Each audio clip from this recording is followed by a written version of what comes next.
Imagine this. You're sitting in a giant stone building in ancient Rome. There's no privacy, no stalls, no doors, just a long stone bench with holes in it. You sit down next to your neighbor and start chatting while you do your business. Now imagine fast forwarding hundreds of years. You're in a drafty castle tower in medieval England, sitting on a wooden seat built into a wall. Underneath, a long drop into a smelly moat below. Yikes.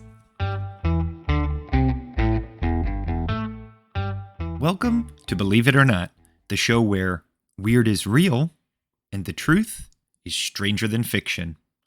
I'm your host, Bryan, and today's story is all about the toilet, how humans solved one of the messiest problems in history.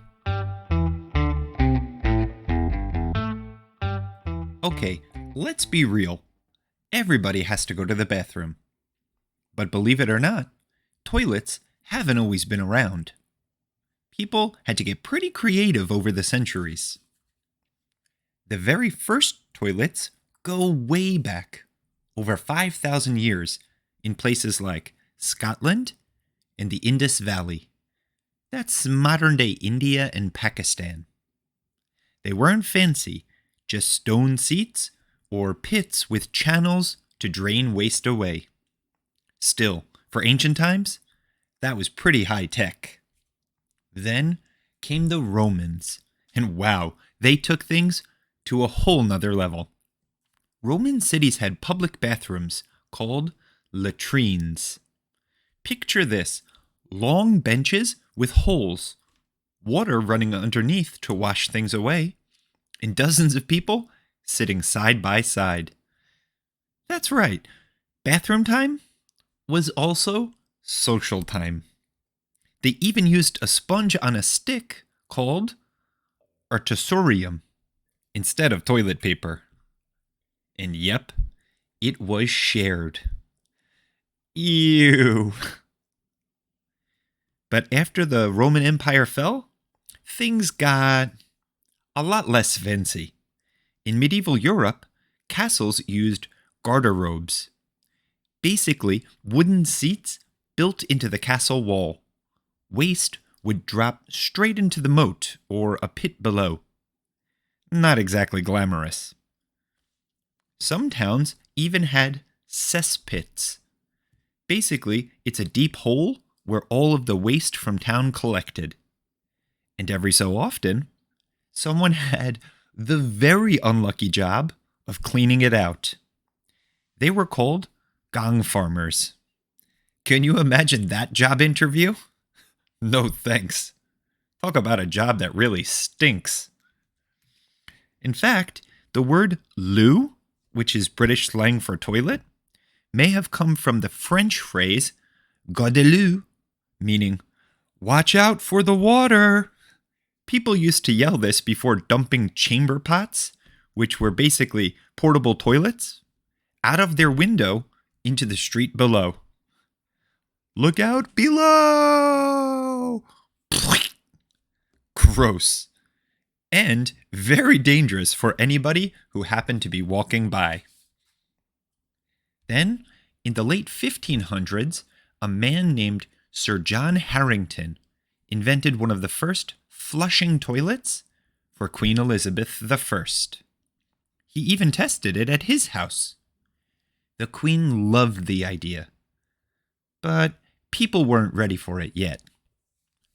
It wasn't until the 1800s, during the Industrial Revolution, that modern flush toilets really caught on. A plumber named Thomas Crapper, yes, really, Crapper, helped popularize them. His company built reliable toilets, with his name stamped onto them. And his name became forever linked to bathroom slang. So next time you go to the bathroom, you can tell your mom and dad, I'm going to the crapper, without worrying about getting in trouble. And nowadays, toilets are everywhere, but they keep evolving.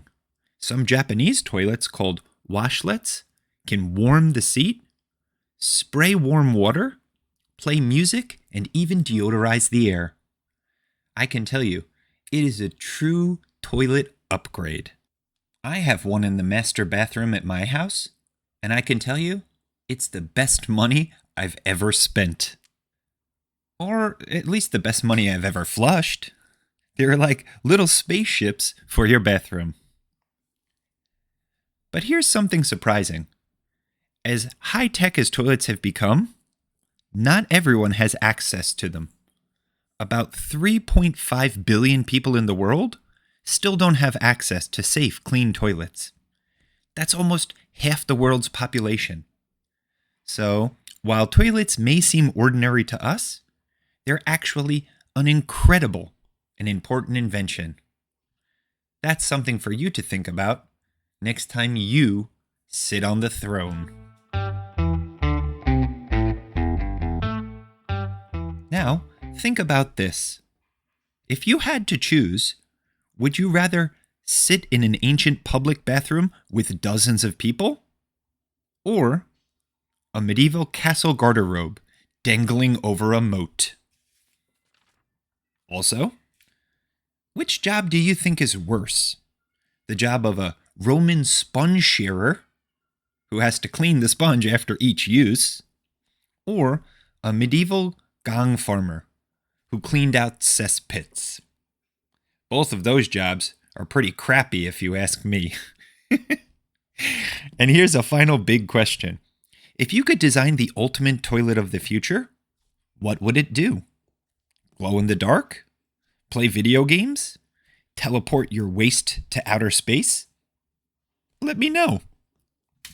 Believe it or not, the toilet has always been a part of human history, shaping how we live, how we work, and most importantly, how we stay healthy. From sponges on sticks to Japanese robo-toilets, the story of the toilet shows that even the simplest inventions can have the biggest impacts. And speaking of incredible challenges people faced, next time on Believe It or Not, we'll meet Jim Thorpe, the legendary athlete who ran in mismatched shoes at the 1912 Olympics and still became one of the greatest champions in history. That's it for today's episode, but join us next time for another surprising true story. Until then, keep wondering, keep learning, and remember, sometimes the truth is weirder than fiction.